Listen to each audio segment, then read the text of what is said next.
try to imagine for just 1 second, if this was a group of whites. Compare it to Islam. If you were forced to choose a religion out of all of them, which one would you choose?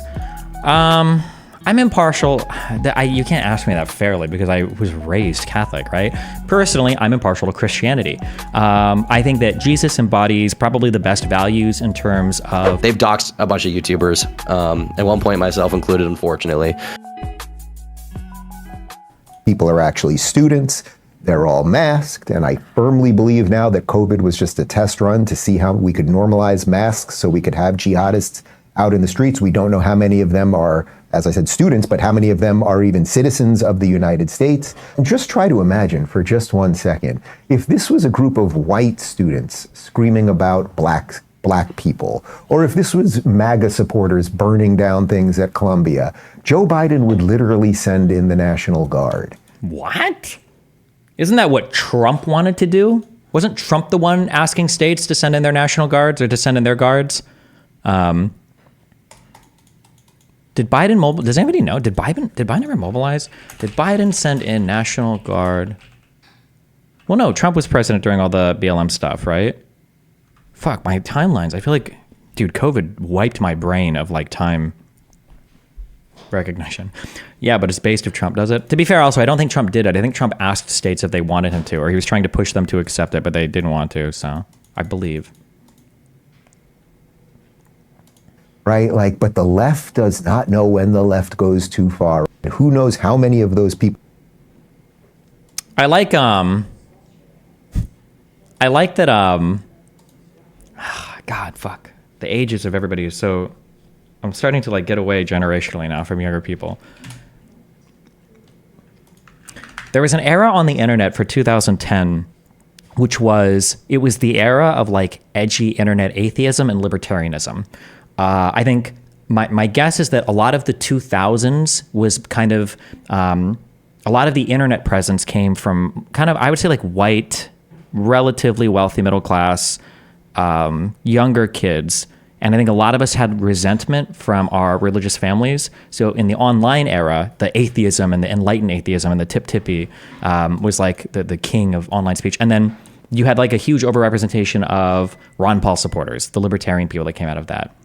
And it's funny because the idea of like, give a man a mask and he'll tell you the truth, and like V for Vendetta, these movies were all like conservative / more libertarian dreams of anonymity and how important it was to protect all that and all that shit. So it's funny now that conservatives are like, oh, you want to wear a mask at a protest? This is horrible. And it's like, okay. Try to imagine for just 1 second, if this was a group of whites. Except the government in V for Vendetta was an ultra-conservative government. Honest to God, it really doesn't matter anymore. People will read into whatever they want for governments, and they'll make them whatever they want. So, for instance, you would say the government in V for Vendetta was an ultra-conservative government. Personally, I think that's a pretty obvious interpretation. But if a conservative was going to fight with you, they'd go, oh, that was an ultra-conservative government? Huh. How did that ultra-conservative government come in power? Didn't they fake a disease, an outbreak, and then didn't some guy show up with the cure for it, and he was in bed with the pharmaceutical company, and that's how he actually, what does that sound like? And they would say, actually, that's a far left government.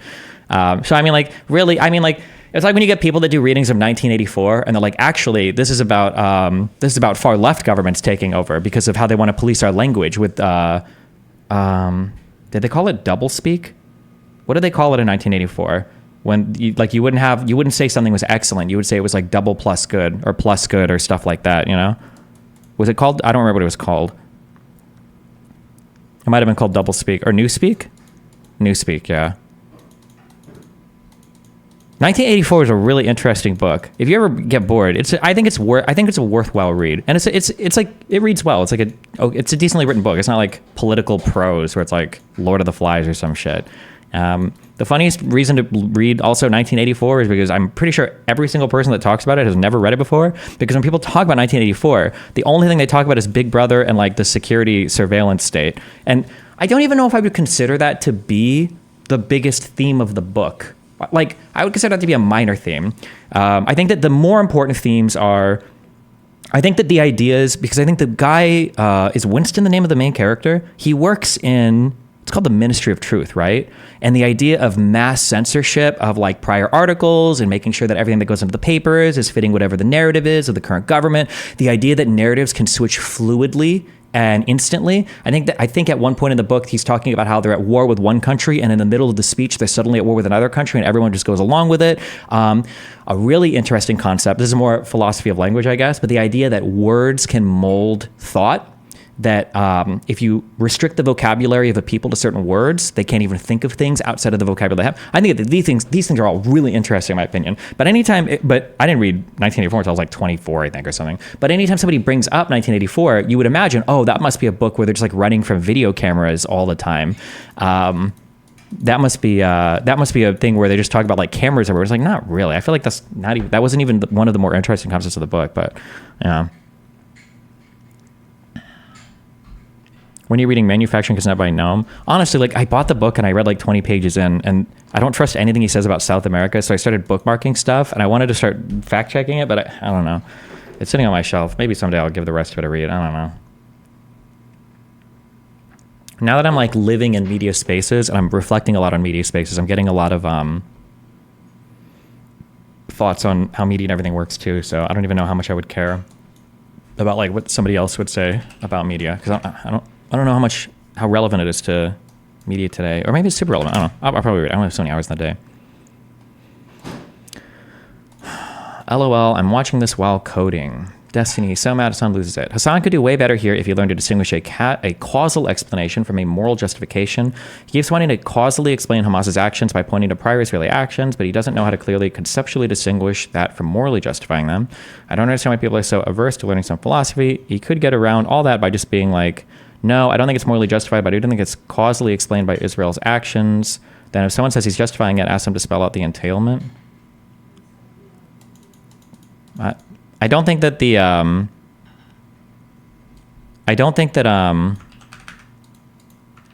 there's a...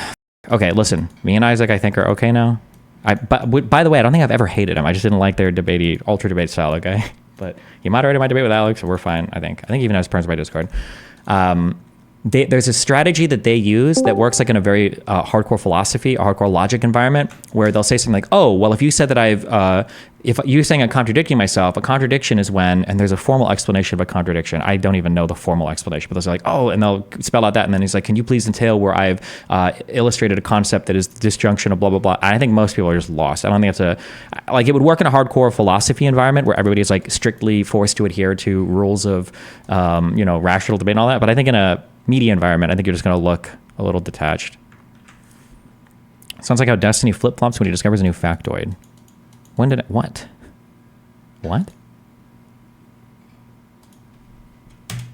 I remember Vietnam like it was yesterday. I haven't watched this movie, and I'm ashamed to say so. I've heard good things about it. Absent the jargon, the methodology is sound. It's just the Socratic method with some bells and whistles attached. I don't think the Socratic method is effective if you're debating. I've tried it too much in the past, and I gravitate towards that naturally, because I like asking people questions like, oh, well, why do you think this is this? Or like, because most people have the answers in their brain. You just have to ask the right questions, and they kind of like get there.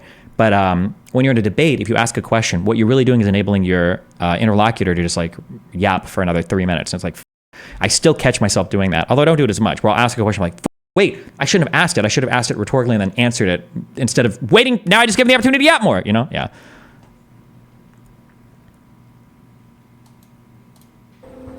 I remember Vietnam like it was yesterday. I remember that village in Thai Ninh that we cut down. It was a massacre. All the dead Chinamen we left in our tracks. I remember the faces, the children.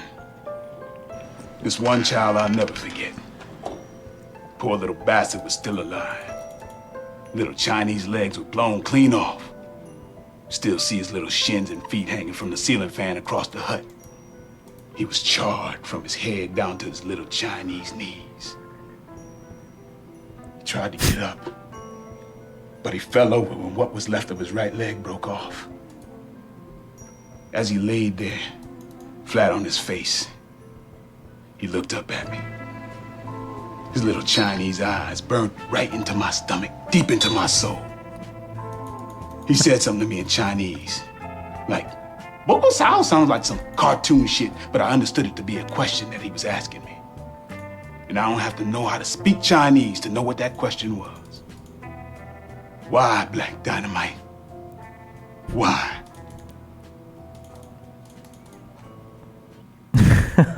Is this considered a blaxploitation movie?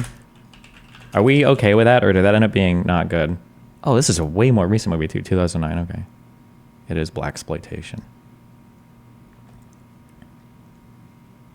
I feel like this movie and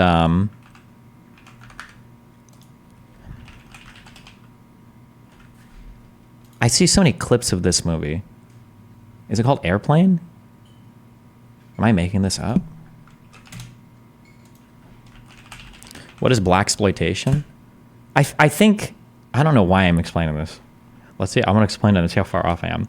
I think in the it was like 60s, 70s, I think. You basically had a lot of movies that were being made that were starring like jive, which is like the 50-year-old way of saying like hood, like black characters, because black culture was starting to become like really cool and shit. And you would have like action movies or whatever movies that would star like black characters. And I think people were making a lot of money off it. It's called blaxploitation, I think.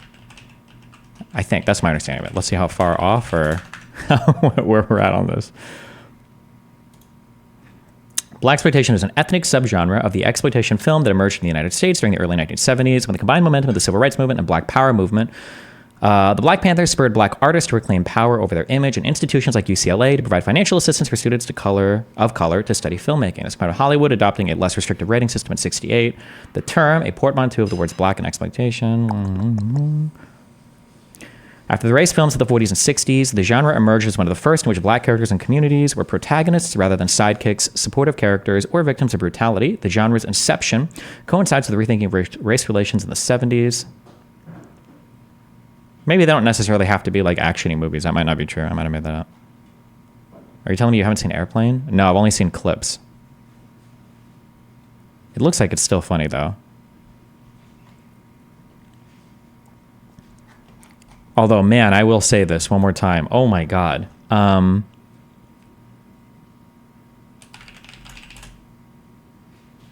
watched this full movie. Margin Call. There are, like, I think there are 3 really good scenes in this movie, I think. But, and so I've seen those scenes because I watched them on YouTube. And I'm like, okay, fuck it. I'll watch the whole movie. And, man, this movie is just not that good. It's just not a great movie. They're like, this boardroom scene is really good. The performance, I don't know who this actor is. Whoever this guy is, his performance is really good. Star Wars kid does okay. Kevin Spacey? Wait, I always fuck people's names up. Yeah. Kevin Spacey's performance is good. These guys do like pretty good. Jeremy Irons? Okay. Jeremy and Kevin, and then this guy over here, the British dude, I think do pretty good. But every scene outside of like these like 3 YouTube meme scenes are just, they're not good. It's just a whatever movie. It was such a blah movie. Oh, and this guy too, also. I like this guy's performance as well. I don't know who this guy is. My God.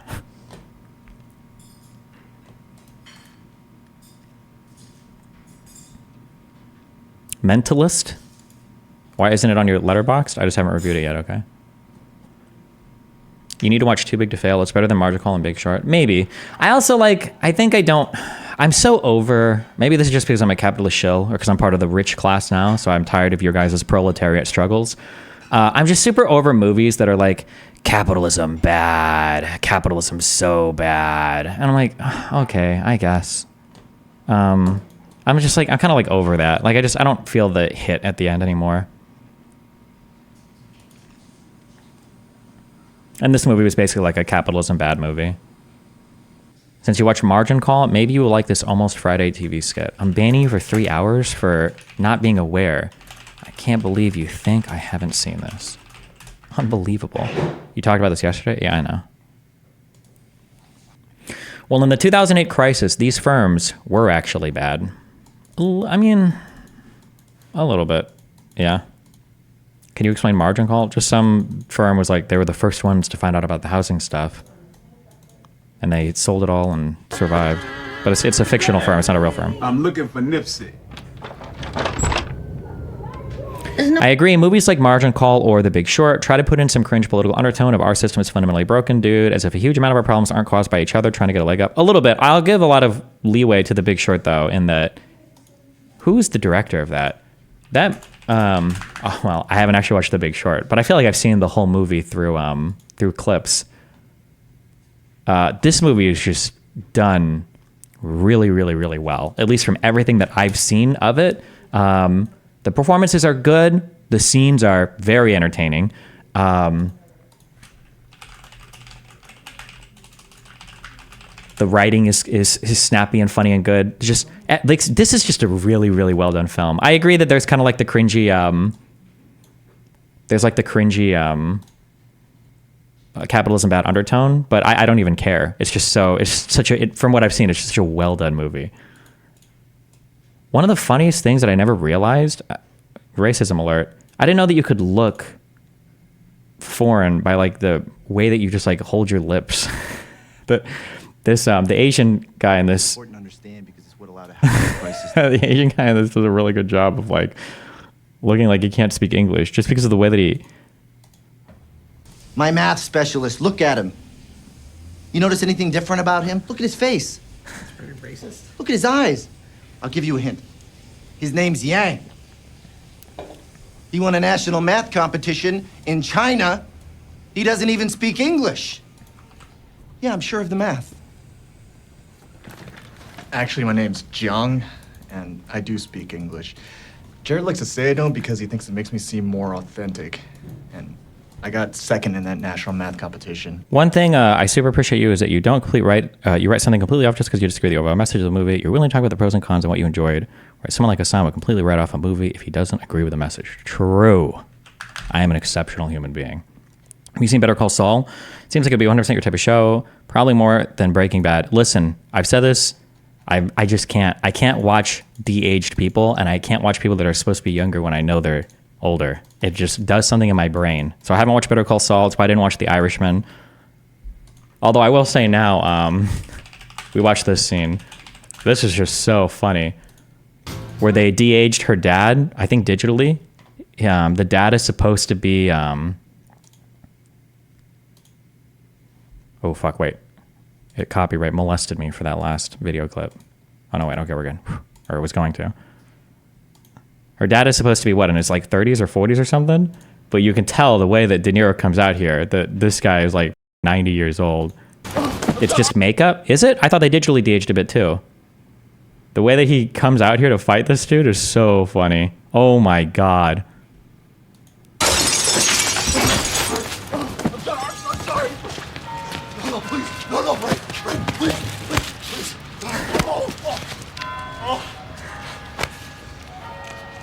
Oh, Better Call Saul is just makeup. Okay. No!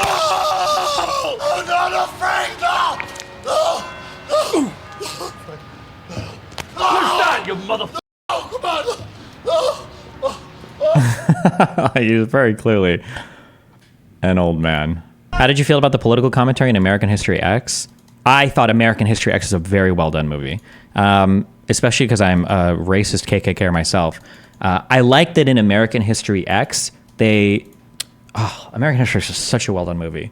The racist guy who is like a KKK guy is not an idiot. He's not stupid. Is it Edward Norton? Is that the actor's name? He's not an idiot. And when he's making his arguments for why he thinks that blacks don't belong in America or why they should have been split, he sounds intelligent. He's smart. He's rational. He's like speaking well. The guy at the table doesn't really know how to counter, which is more likely how you're going to see those people in real life. They're not always just like knuckle dragging dipshits. But then the idea that he like has like an evolution of character through emotional and real life interactions with like other black people, the way that is handled in that movie, I thought it was really well done. I think it's a really well done movie. The ending is so telegraphed though. Oh, what, that his little brother was going to die?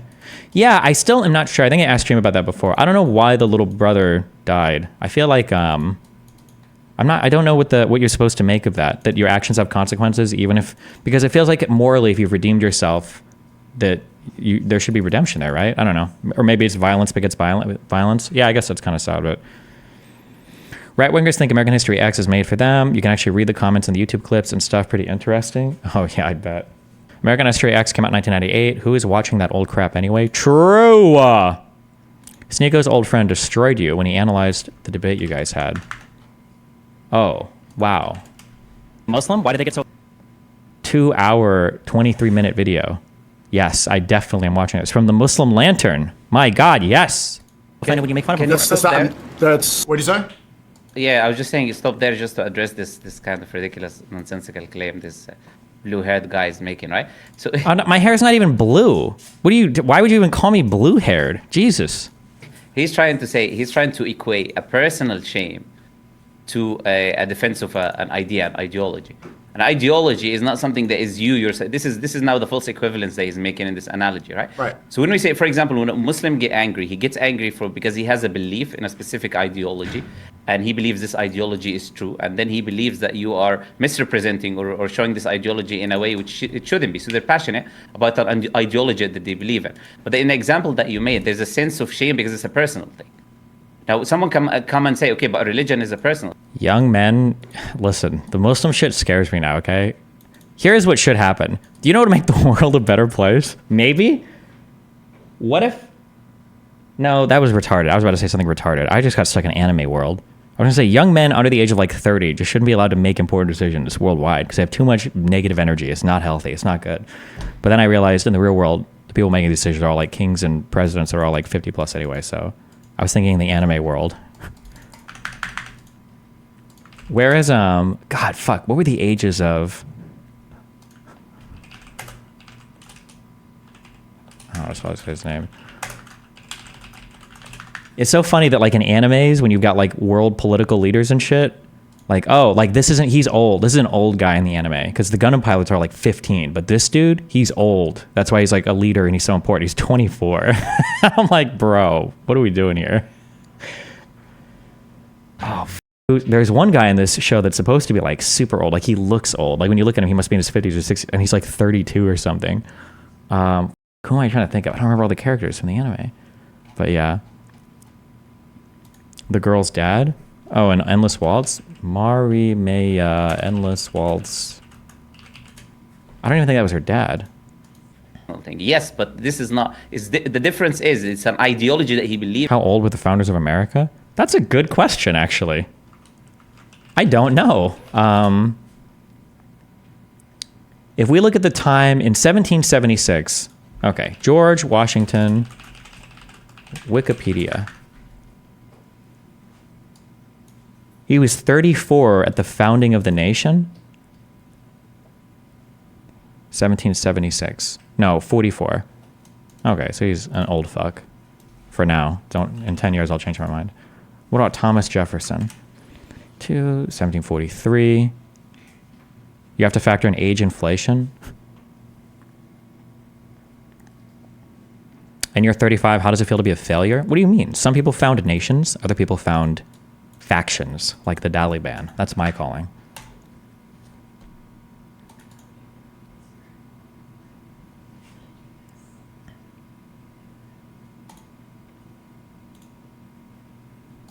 Gives him. It is not an action that he's engaging with as a human being. So if I'm ashamed, for example, if I do gambling or I steal or I do. God, the more I think about it, Islam is like the perfect age. It's the perfect religion for angry young men. You've got a religious calling. You're pairing that with hardcore political action. You've got like unlimited textual justification to treat people like shit. It's just a really good religion. If you're a young man, you want to f people up. Yes. To be fair, it was probably easy as fuck to make a country back then. You could have made DGG a country easier back then. That is true. You had like all of America that was, yeah. Why do you think they wrote the law like that? I truly don't know. If I had to guess, I am totally pulling out of my ass, out of nothing here.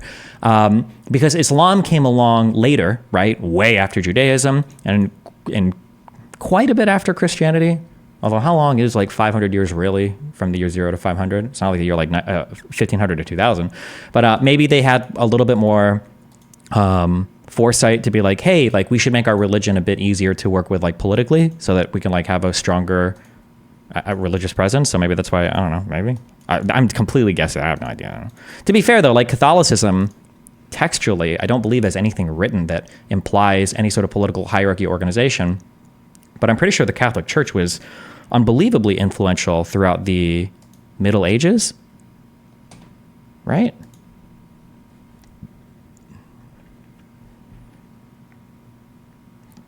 Did you see that skit by Shane Gillis about the Founding Fathers deciding the age of consent?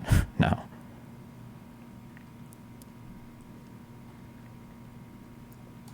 Any of these things. This is a personal action that I personally do, not just an ideology that I believe in. These are two separate things. So there is a false equivalence that he's making there. But in the end, no one is saying, Islam is not teaching you to get angry if just anyone is talking about Islam as well.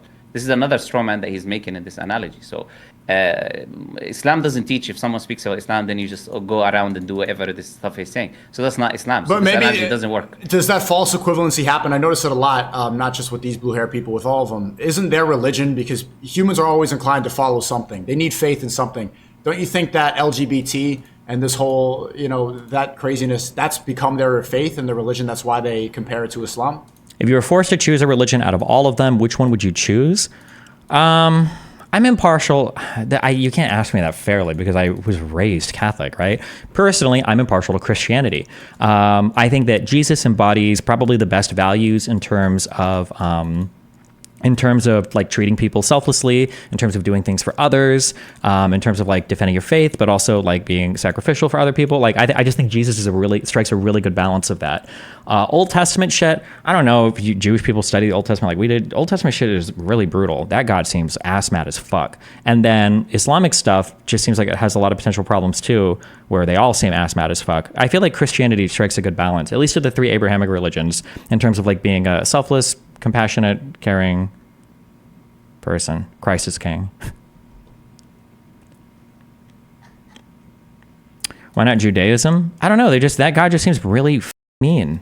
Like, there's like a whole book with like Job where Satan is like, I bet Job like won't be holy to you, and God's like, well, I'm gonna torture this guy for like decades and see what happens. Or God is like, go stab your kid in the throat because I told you to, and the guy's like, okay, I'll go do it. That's not Job. I don't even remember the names.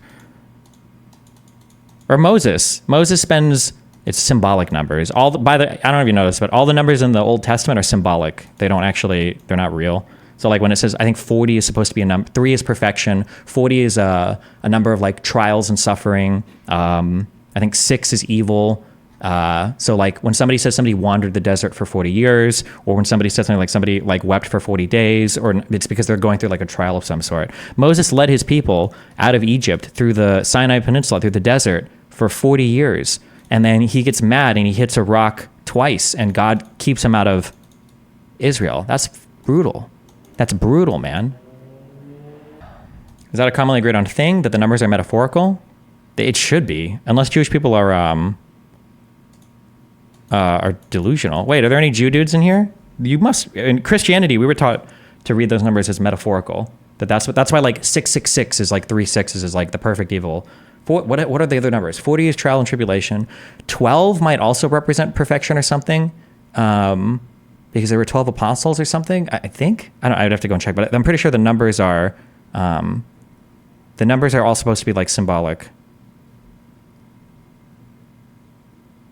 It's called gematria. I had a friend tell me that's like Nazi shit. I don't know how true that is or not, but maybe.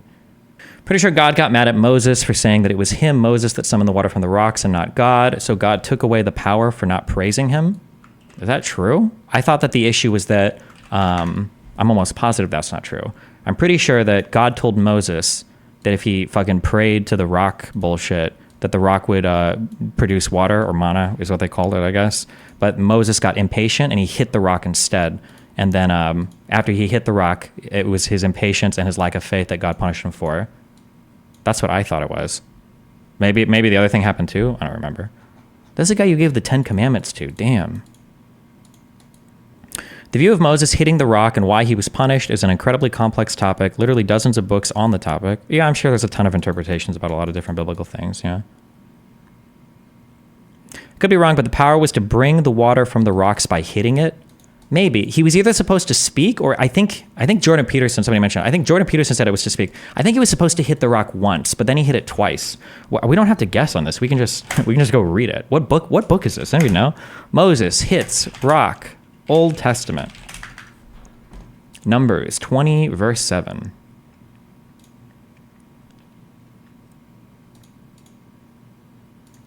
I will accept all the cookies. In the first month, the whole Israelite community arrived at the desert of Zin, and they stayed in Kadesh. There, Miriam died and was buried. Now there was no water for the community, and the people gathered in opposition to Moses and Aaron. They quarreled with Moses and said, "If only we had died when our brothers fell dead before the Lord. Why did you bring the Lord's community into this wilderness, that we and our livestock should die here? Why did you bring us out of Egypt to this terrible place? It has no corn or figs, grapevines, or pomegranates, and there is no water to drink." Moses and Aaron went from the assembly to the entrance to the tent of meeting and fell face down, and the glory of the Lord appeared to them. The Lord said to Moses, "Take your staff, and you and your brother Aaron gather the assembly together. Speak to that rock before their eyes, and it will pour out its water. You will bring water out of the rock for the community, so that they and their livestock can drink." So Moses took the staff from the Lord's presence, just as he commanded him. He and Aaron gathered the assembly together in front of the rock, and Moses said to them, "Listen, you rebels, must we bring you water out of this rock?" Then Moses raised his arm and struck the rock twice with his staff. Water gushed out, and the community and their livestock drank. But the Lord said to Moses and Aaron, "Because you did not trust in me enough to honor me as holy in the sight of the Israelites, you will not bring this community into the land I give them." These were the waters of Meribah, where the Israelites quarreled with the Lord and where he was proved holy among them. Dumbass. Do the Jews tell this story differently? What would I look for? Numbers chapter 20, Torah. What do you call this in?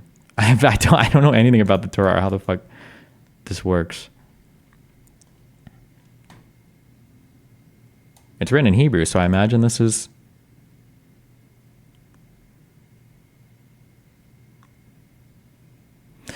Destiny. By using the word we, Moses was likely referring to himself and Aaron. Ooh. Okay. Listen, you rebels, must we bring you water out of this rock? Yeah, that is kind of arrogant, huh? Not good.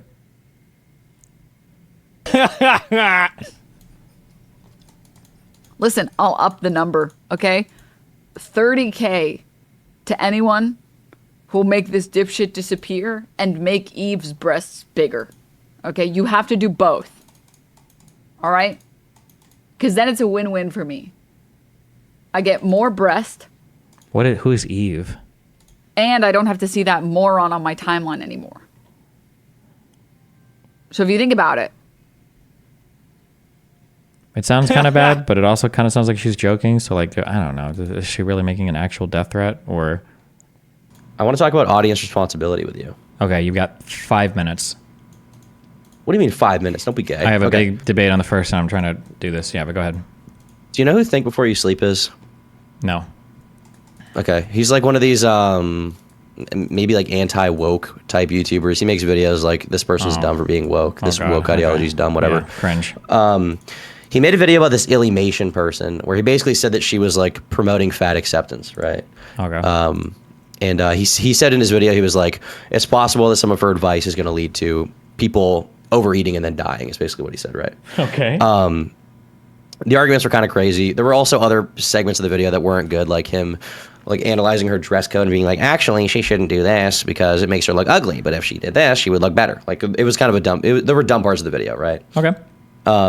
So Illymation saw this video, and she decided to go on her Tumblr and encourage people to flag down the video because she said it was cyberbullying, and she said it needs to go down, which I don't think it was cyberbullying. He definitely... Okay, I get the point. What do you need my opinion on this? Okay. So Noah Samson is now weighed in. He's weighed in on the situation. Don't even, Whatever his opinion is, mine's going to be the exact opposite, but go ahead. Oh, no, wait, because you've got like the anti-woke on the other side. Oh, fuck. Okay, sorry, go ahead. You've got both sides. You've got both sides. Retards, That's why it's so good. Noah Samson made a video saying that the reason why Think Before You Sleep, his video maybe should go down, is because this other separate forum, not Kiwi Farms, not Website Zero, another site, basically they saw the fact that she was trying to get Think Before You Sleep's video get taken down, and then they decided to dox her. And when she got doxxed, she had to break the lease on her apartment, and she lost $10,000. She left. And basically, he's implying that Think Before You Sleep is responsible for the fact that because, in Noah's view, he spread misinformation about Illy's video. Therefore, these people took that and ran with it, and his video caused her to get doxxed. I think that's really dumb. I don't put a lot of weight on audience responsibility, but I know you put a little more. What do you think? Yeah, I put a huge weight on audience responsibility. But I mean, like, just doing a video about someone, I don't think is enough to say that it's your fault they're getting doxxed or whatever. Yeah. I think that if it depends on the audience that you've crafted, though. Like, if you have an audience that does that often, then fuck you. I think you have a lot more liability for it. But if a totally unrelated third party is doing it, I'm not sure. But I would need to be more informed on like their audiences and what kind of behavior they generally engage in for me to have a stronger opinion about it. Yeah. It seems to me like an unrelated third party. Like it's a separate website. This website is like, whereas Think Before You Sleep is like, maybe you could kind of say he's right wing.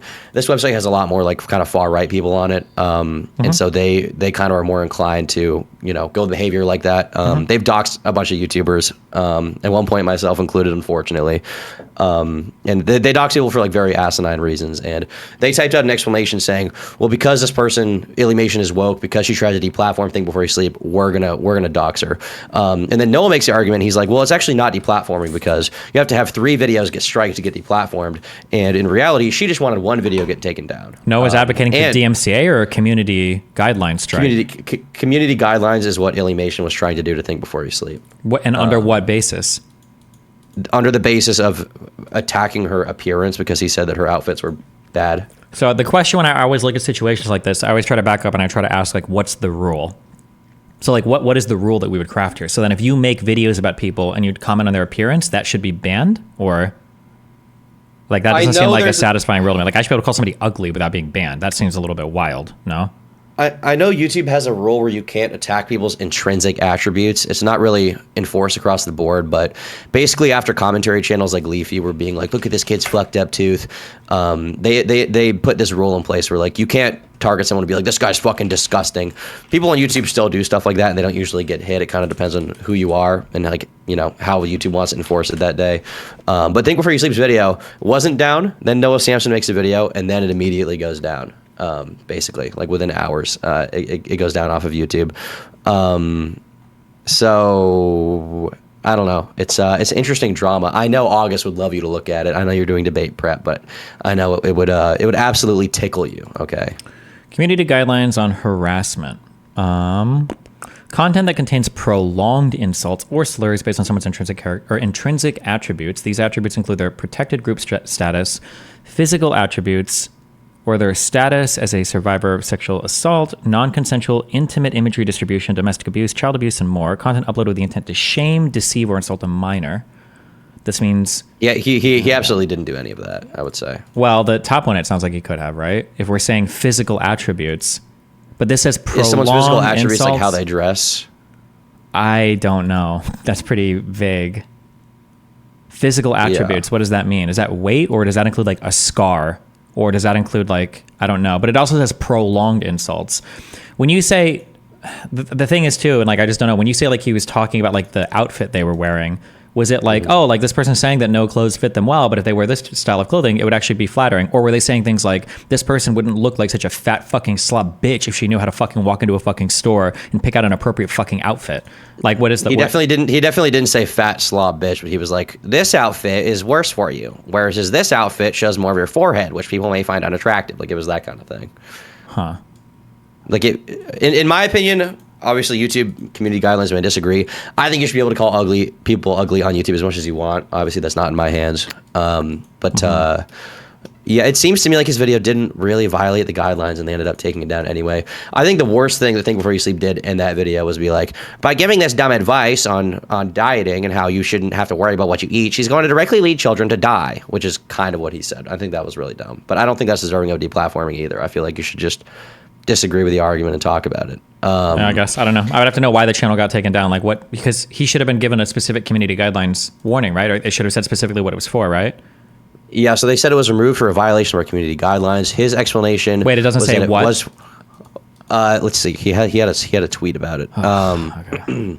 Removed for cyberbullying. I've been accused of harassing someone or using slurs to talk about someone's intrinsic traits. I didn't do that. Oh, it was it was exactly the policy that we looked at. It was this one. It was that one. Yeah. Yep. I don't know. I think it's okay for YouTube to have the rule that you can't just make like a 10-minute video shitting on the way somebody looks. I think that's fine. But I mean, if it's like an insult or insults as part of like a larger work, that seems really stupid. Yeah, I don't know, but I'd have to know more about like what the video was like. But yeah, it seems dumb. That rule. Why do you think YouTube should have a rule against shitting on someone's looks? I didn't say that. I said that the way that this is written, content that contains prolonged insults based on someone's things. So like if you're going to make like a 10-minute video shitting on the way somebody looks, I think it's probably, I can understand having like a community guidelines against that. But if it's like, if you're insulting somebody's appearance as part of like a video or whatever, I don't think that should necessarily be against the rules. But I think there's probably a difference between the two of those things. And I'm more sympathetic towards the first rule banning than the second one. Okay. Interesting. So like if you made like an hour video about Boogie and all the horrible things he's done in his life, and like 10 minutes of that hour-long video are about like his weight problems and him being a fat fuck and disgusting and blah, blah, blah, that would be fine. But if you made just a 10-minute video just like talking about how much of a fat fucking loser he was, then maybe not fine, I guess. Like yeah. Based on YouTube standards, not yours. Based on YouTube standards, yeah. Okay, gotcha. Yeah, I don't know. It seems very... I don't like the idea that... I know you put a lot of weight on audience responsibility. I don't put nearly as much, and I really don't like this idea that because you make a video about someone being critical, even if your video was like, let's give the most uncharitable view of Think Before You Sleep's video. Let's say he was very dishonest about the video he criticized, right? I don't think that just because he made that video and then some people in his audience or outside of his audience were like, hey, this is our justification to dox, this girl. Mm-hmm. I'm in my opinion, unless Think Before You Sleep says that or encourages that, it's not really his fault. How old is that guy? I think this is Seanhead's boyfriend or fiance or whatever, right? No, Brittany Venti. Or Brittany Venti, yeah. I don't know, late 20s maybe. This is my macro view on this stuff, and then you take it or leave it or whatever. This is my only issue, okay? The only thing I don't like is when people are dishonest. If people are honest, then I'm okay. I'm more okay with them doing bad things, but when they're dishonest, I just want them to off themselves. So there are ways when I cover people where I know exactly what's going to happen, okay? And if I say certain things, and if I portray somebody in a certain light, I know exactly the type of response I'm going to elicit from my community to like a 95% certainty. Like there might be some off weird things that happen, and you just like, oh shit, I had no idea. But for the most part, you know what's going to happen. I don't like it when people pretend like they have no fucking idea what things are going to look like when they do a particular thing. So that's the only thing I would ask for. If content creators are going to engage in a certain thing, then be honest about it and understand what you're doing, or you should understand what you're doing. Especially if you're a popular creator, you make way too much money for a laughably small amount of like education, training, and everything. Like that's at least one part of your job that you can be aware of. Like I did a bunch of interviews with students I did a few at the University of Austin, or University of Texas at Austin a few days ago. And before I went over that video, I know, because I'm not fucking retarded, and every creator knows this. If I go over a video with a kid giving an interview on camera, if I'm like kind of critical, they're going to roast the fuck out of this guy. And if anybody finds his shit, they're going to go on social media, they're going to blow pictures. It's going to be horrible. So before I went over that, I went over like, hey, listen, these kids are brave for talking to me. The fact that they even want to talk on camera is really cool. If we blow people like this up, they're not going to talk to us in the future. Like I'll give that speech because I know what's going to happen. But if I were to just like go over it on stream, blow it up, and then this kid's picture or docs ends up leaking and everybody's blowing him up, and then like, well, I didn't know that would happen. I had no audience. I can't do that. Kill yourself. Like you obviously know what's going to happen, you fucking moron. Don't pretend like you don't know. That's the only thing that I ask. But if somebody's like, listen, if I cover it like this, people might harass the motherfucker. Yeah, sure, but they're an online content creator. Fuck them. That's part of. Then at least you're being honest about it. It's like, okay, well, we can go from there. But yeah, that's the only thing I feel like when it comes to audience responsibility. It's like, you know what's going to happen when you cover people a certain way, so be aware of that. And if you want to counter that, then head it off. But if you don't give a fuck, then be honest you don't give a fuck. Don't say you had no idea. I mean, obviously stuff like that might happen, but you think it's enough to give basically a tacit like disclaimer, be like, hey guys, don't harass this person, don't give them shit. I like talking to them. You think that's enough to like absolve yourself of responsibility basically for whatever may happen? If you're doing that seriously and you're making best effort, yeah. Because it's not like you shouldn't be able to not cover people. You shouldn't be able to not insult people, right? But yeah, exactly. Okay. Well, good luck with whatever gay. Okay. Also, I'm not signing off in particular on any of this particular drama because I haven't watched the videos. I might feel very differently about this particular instance based on seeing how the people talk about each other. So yeah. Exactly. So true. I love you. Okay. Bye. Okay. So as far as note taking, I think having your sources at the top are good, so somebody can click and see like, okay, well, what was I reading for this? For conflicts, I think having like roughly the two sides and the leaders, I think is pretty important. So you can see like, oh, well, who was involved in this particular conflict? I think that's an important thing.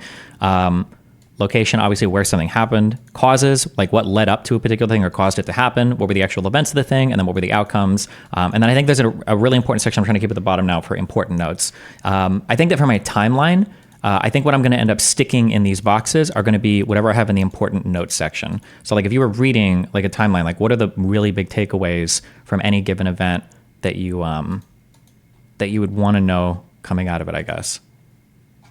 That's how I'm roughly organizing things right now. But Can you please update your Obsidian notes? Bro, why you fucking make me do this bullshit?